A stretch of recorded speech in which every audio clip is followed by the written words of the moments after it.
Good evening, everyone. And it will definitely be evening. It is evening already. I'm running late today. So it will definitely be evening, either evening or late night when this one uploads. But anyway, today's been an interesting day. I don't know how much people had the opportunity to pay attention to things today or at all, but it's been an interesting news day. I did not expect some of the things, one of the big things that happened today. Then, of course, unfortunately, there was more, violence, intended violence, weird things happening, specifically, I guess, University of Massachusetts, a gunman, and I probably can't say that word, but I just did, whatever. Somebody with weapons, okay. Then an unfortunate shooting in Macon, Georgia, outside the Family Dollar. At least one person lost their life. I think it was a 56-year-old female, I believe.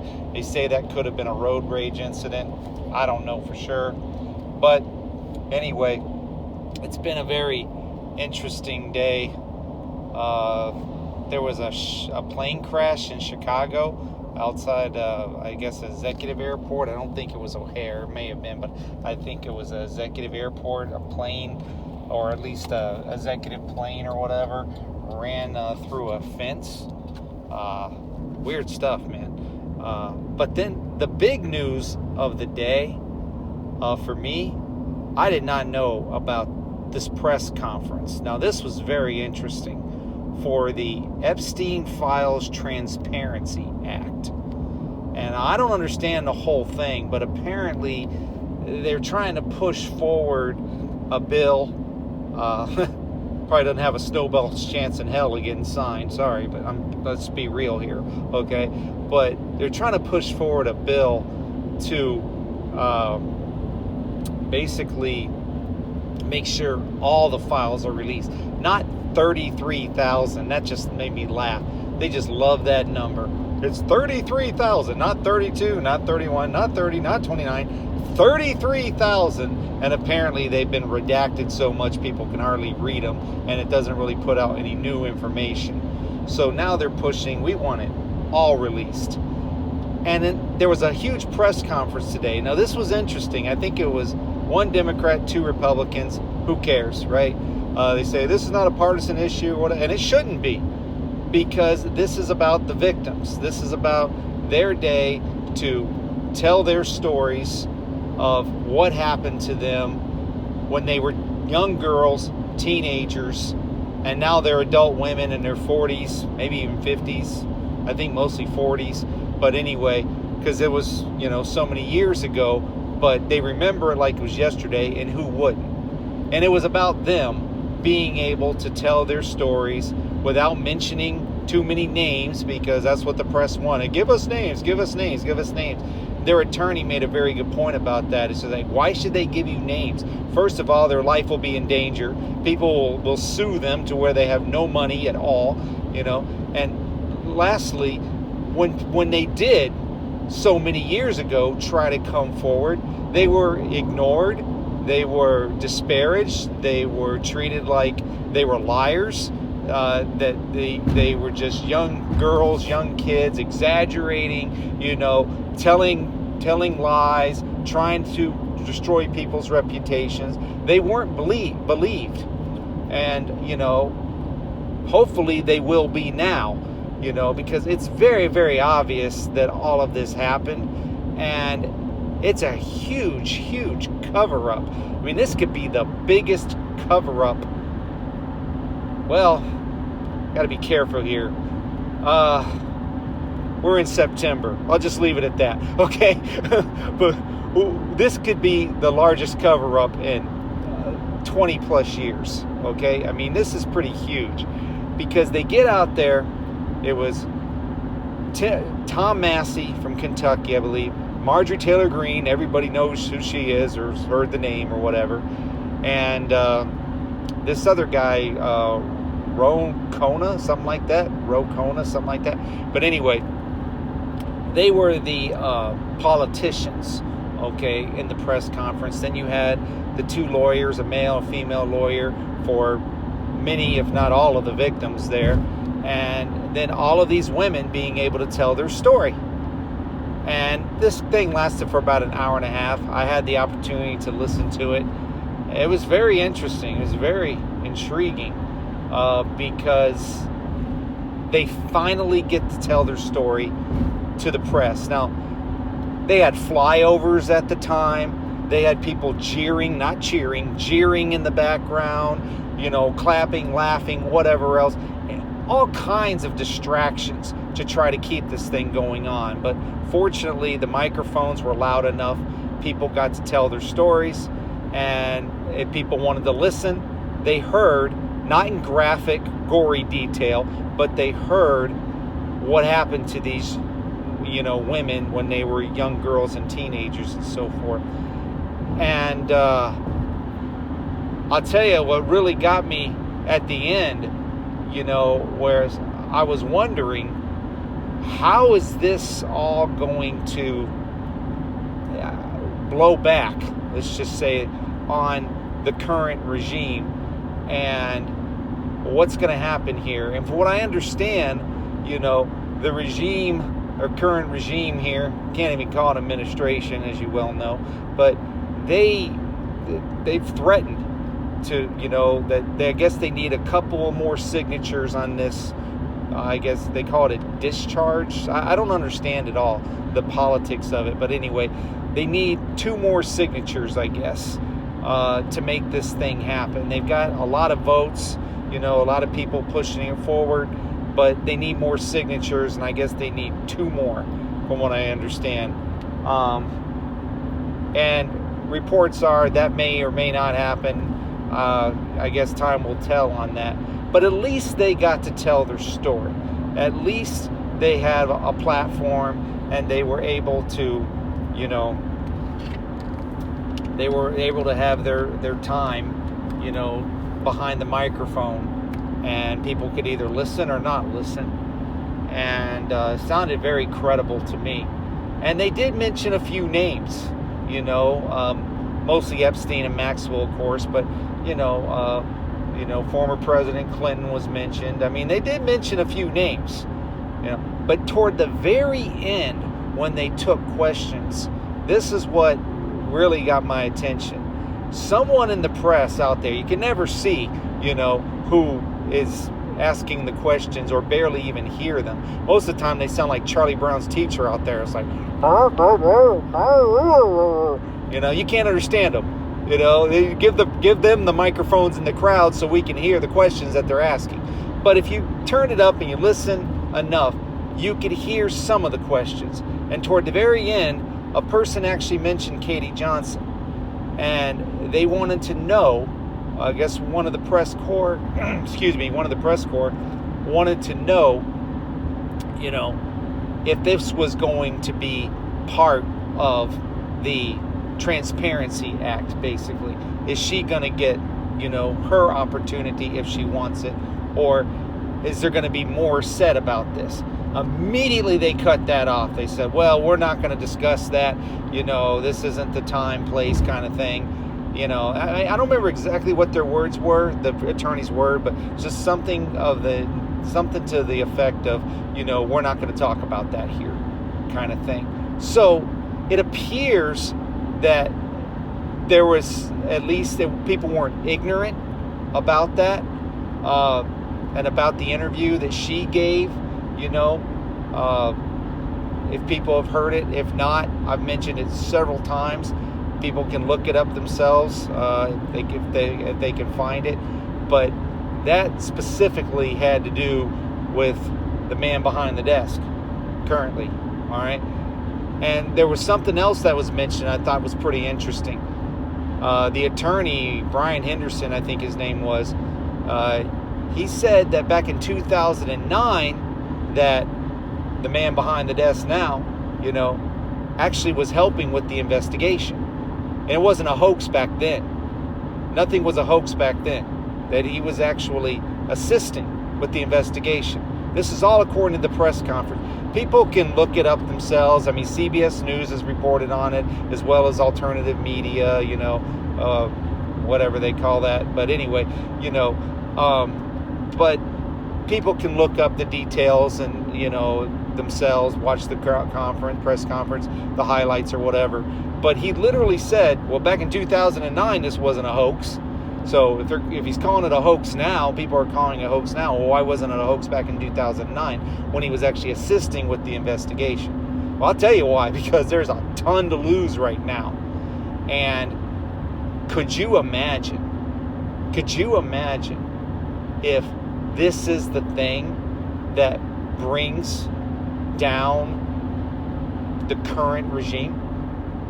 I don't know if it will be or not. I mean, because I had to think about this. I was actually having a conversation with a friend too. Tell me what y'all think about this, all right?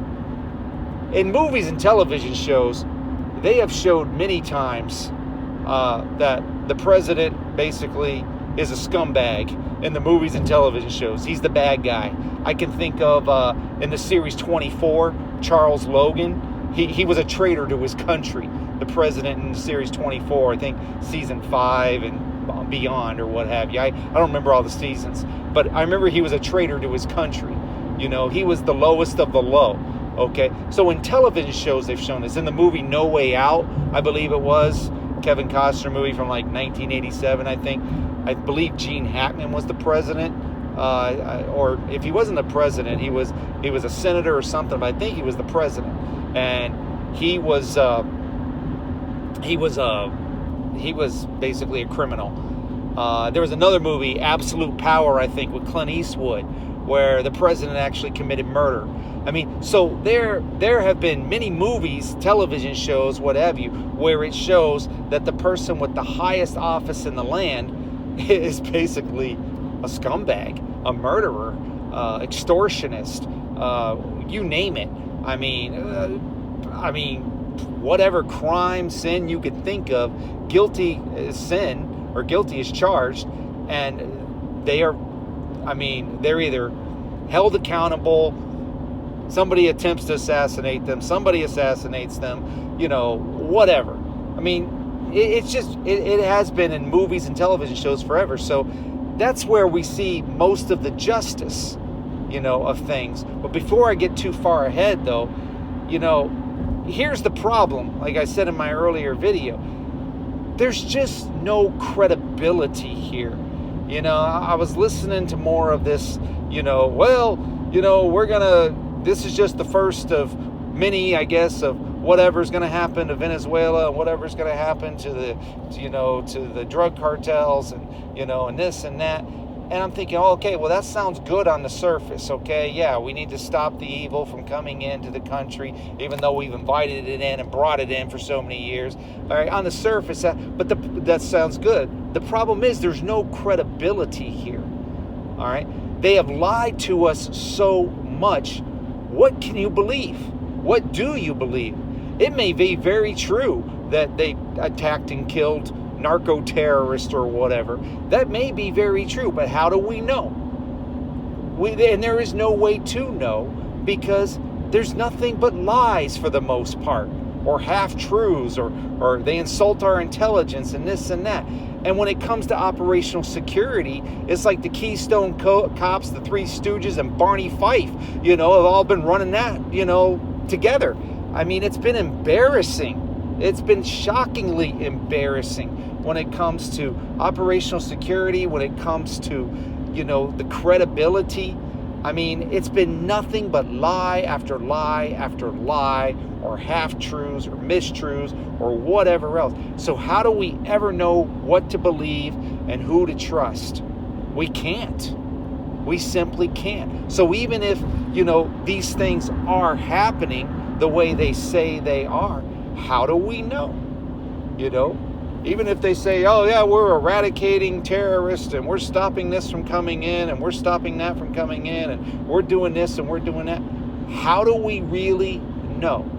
There's no way that we can possibly know, especially, if there's no proper investigation being done. Like I said, dead men tell no tales, I mean, we got nothing to go on. There's no prisoners. There's no one to interrogate. There's nothing. We got nothing to go on. Like I said, it's like Battleship, man. Just blow people out of the water. We've got nothing to go on here. So how do we know? There's no way we can possibly know that what they're telling us is the truth. So when I was talking to my friend, I mentioned something that came to me earlier, Micah 6:8. All right? People aren't familiar with that verse, you know. What do I require of you, O man? You know, but to love mercy, seek justice, and walk humbly with your God. So I was telling my friend, I said, well, if the Lord tells us to seek justice, that the Father tells us to seek justice, all right, then it would almost kind of seem like a cruel joke that we seek justice, but there's never any to be found. Well, what if, and I'm not saying that he is cruel, I'm just saying it seems that way to me, you know, that, you know, why tell someone to seek justice if you can never find it?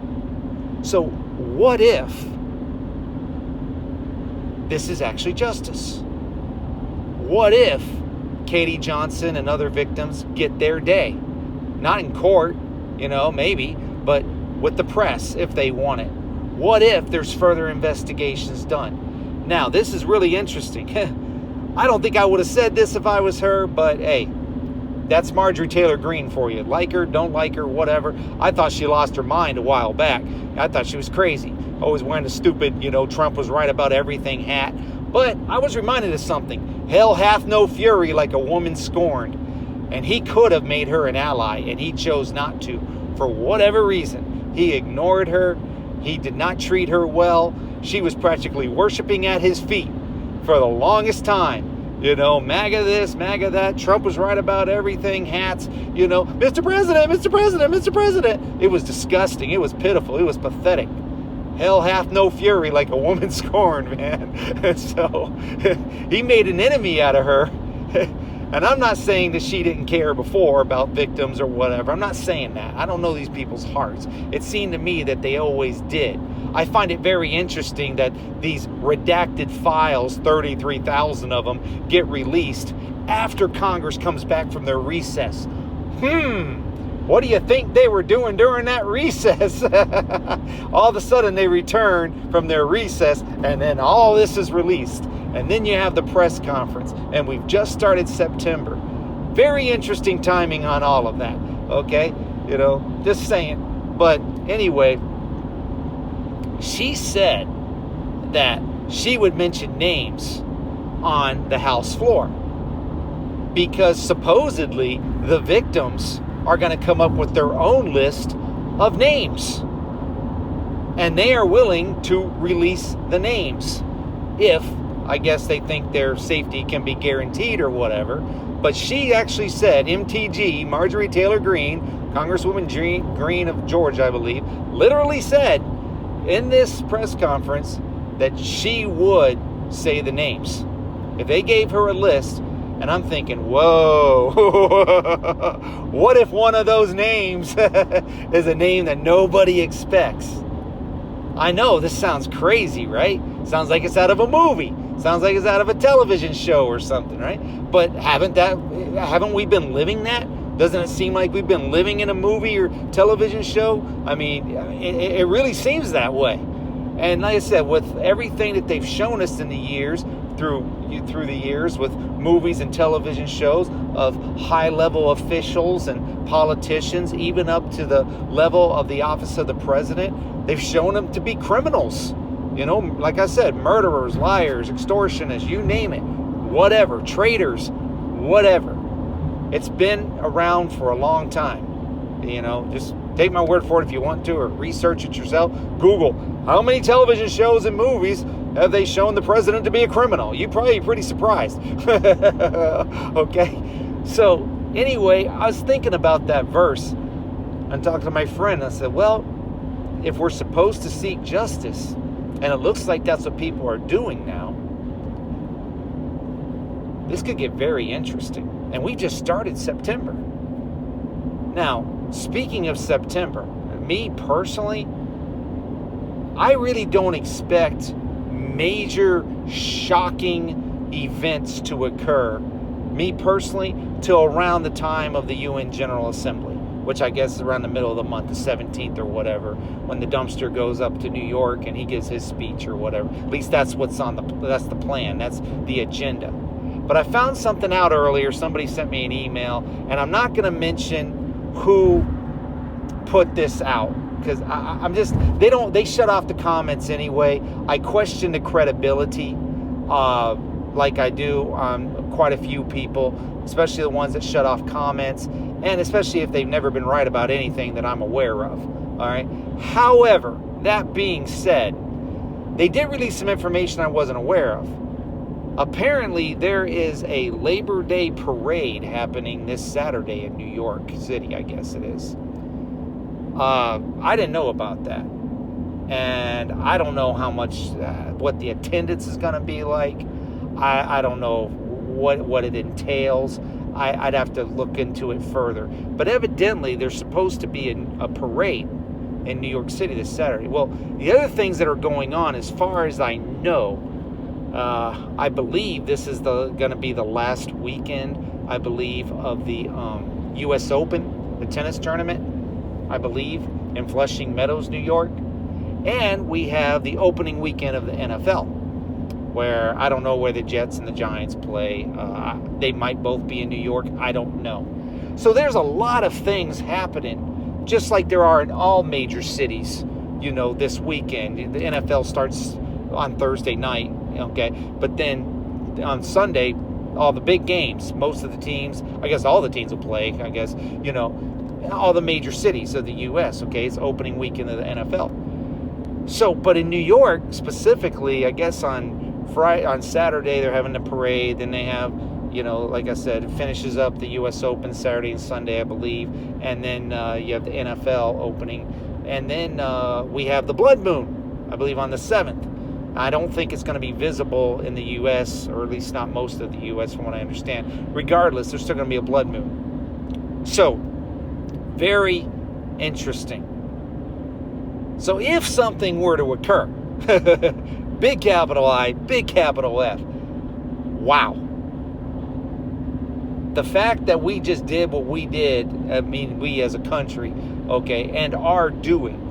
You talk about poking the other countries and their leaders in the eye, basically. We are doing it consistently and continuously and constantly, okay? The 3 C's there, okay? You talk about really provoking people. And this particular weekend, I guess the 6th, 7th, whatever it is, I believe that's what it is, 6th and 7th, just a few days away, actually. The potential exists. Let me just put it that way. The potential exists. So, I'm just throwing it out there. I don't know. Okay? I don't know that anything of any significance is going to happen. But I'm just saying the potential exists because of everything's going on. This press conference, this is only the 3rd day of September.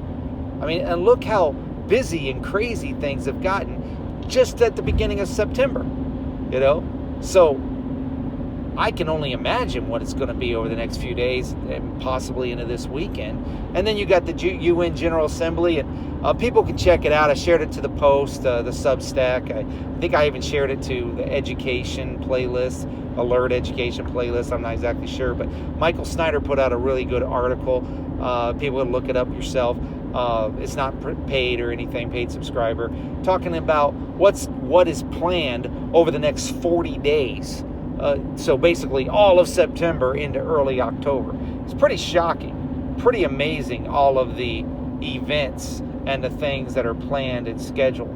So, I don't know. A lot. Okay?